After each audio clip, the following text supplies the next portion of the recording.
Like, comment, subscribe, and tap that bell so you be notified when the next video drops, and follow me on other social platforms. Alright, fuck the intro, let's get into the video. What's happening, y'all? It's Mufasa Uncaged here, and I'm hitting y'all with another Is It Worth It game review. Now, the game I'm going to be reviewing today is the video game Sandland. This one probably flew under your radar, or you probably didn't hear about it or don't care, but hey, I'm here to tell you, is it worth it, and give you the details about it. This will be the first time I actually review an anime game on this channel, so me being a big fan of anime, I had to give this game a chance. But without further ado, fuck the intro, let's get into the video. If you're not familiar with the story of Sandland, then here's what you need to know about it. It comes from the king of shonen anime himself, Akira Toriyama. He came out with this back in 2000 after he was done with Dragon Ball Z. It's a short story, but if you want to check it out, they have an anime out too that's 13 episodes long. The main plot to Sandland is in this desert wasteland. People have a hard time finding water, and the reason behind that is because of the government. So our main characters, Beelzebub, Anne, Shiva, and Thief, set out on a quest to find a hidden spring of water. Beelzebub will be the main character you play as in this game, and everyone else will be supporting. The story in this game is told differently than it was in the anime, with some changes, but I'll touch on that in a little bit later. Now for gameplay, they go with an open world JRPG approach to it. The world isn't that live, but you'll be running into people and creatures to fight along the way. The way to get around Sandland will be your vehicles. You will have tanks and mechs at your disposal for getting around, fighting battles, or for certain obstacles that require specific vehicle. You can equip up to 5 vehicles at a time and spawn them whenever you want. Each mech and vehicle will have primary and secondary weapons to use on them. They also have customizable weapons, engines, suspensions, and mods that you can apply to them. Some mods you collect are used for certain vehicles. Some may even add elemental damage or add more to your arsenal. Tanks do the most damage in my opinion. You can swap out the cannon and minigun on it and add extra armor for more durability. The jump bot can shoot grenade launchers and motors. It also has more mobility than a tank.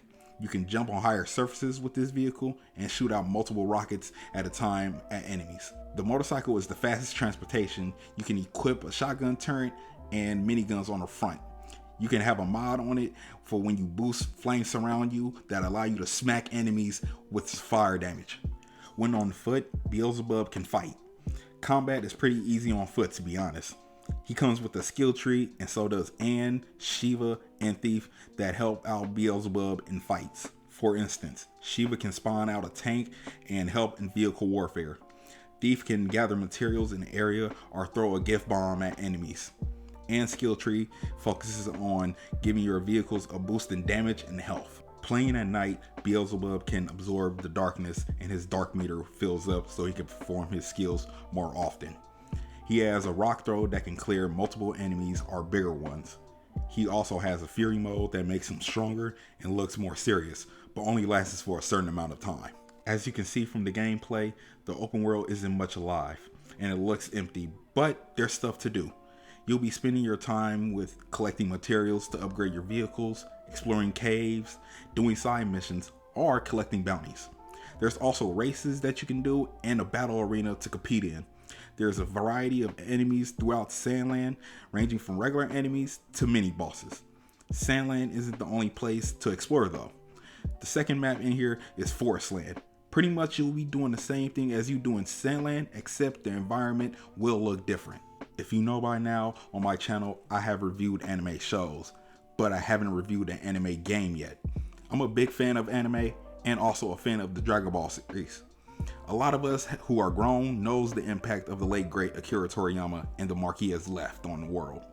His signature art style is recognized because of DBZ, but he has also applied his art style in other types of media. Like for instance, Chrono Trigger is another game with his art style, and Blue Dragon is also another one he's worked on.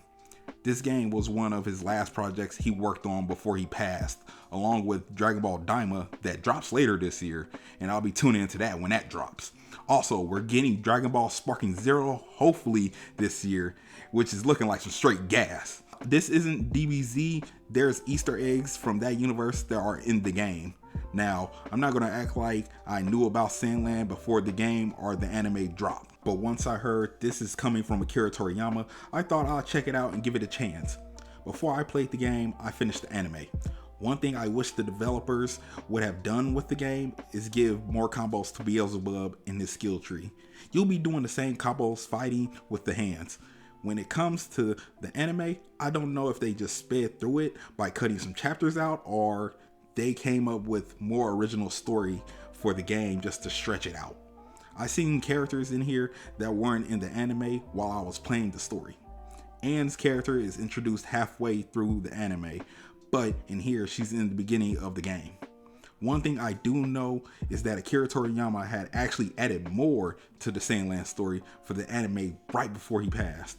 Anne was a new character for the second arc of Sandland, along with Forestland being added in.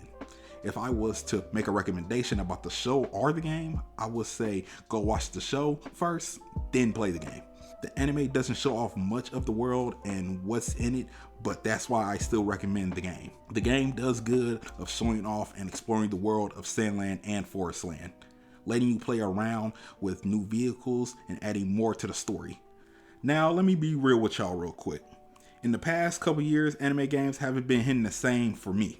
Now, if you enjoy what anime games have been dropping, whether it's Naruto, My Hero, Demon Slayer, One Piece, hell, even that fucking JJK game that came out earlier this year, by all means, don't let me fuck up your fun. With a lot of these anime games dropping, they're mainly fighter arenas. I know it's not just me, but I have been seeing lately a lot of people are getting tired or burnt out on them. Me personally, I do want to see them do something different because most of them don't have to be fighters. And yes, I know there are a few that aren't arena fighters. I wouldn't mind if they did more open world anime games if done the right way, which is what intrigued me about Sandland. It wasn't another fighter arena game. Sandland may not be for everyone, but it's not a bad game. It's pretty decent. How decent? Well, the game is $60 out the door, but if you want to wait for a sale, that's cool too. We're going into summer where games slow down and people start to say, "Oh my god, gaming is dead. Gaming is boring now. There's no games to play." Like, nigga, shut the fuck up. Go play something else. I know you got hella games in your backlog that you probably ain't finished. Stop replaying 2K, Madden, and Call of Duty over and over and over again. It's like missionary position every single night. So it'll be a good time to catch up on games that dropped in the first and second quarters of this year. Now, after everything I've said, the last question on your mind always, is it worth it?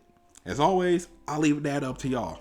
Tell me in the comments below, what are your thoughts on Sandland, whether it be the anime or the game? If you stayed to the end of this video, I just want to say thank you. I will appreciate it if you go check out my other content that's on the channel or check out my content on my other social platforms. Links will be in the description below. I will also appreciate it if you hit the like button and subscribe to the channel. Also hit the bell notifications so you know when the next video drops. This has been another Is It Worth It game review from your boy Mufasa Uncaged, and I'm out.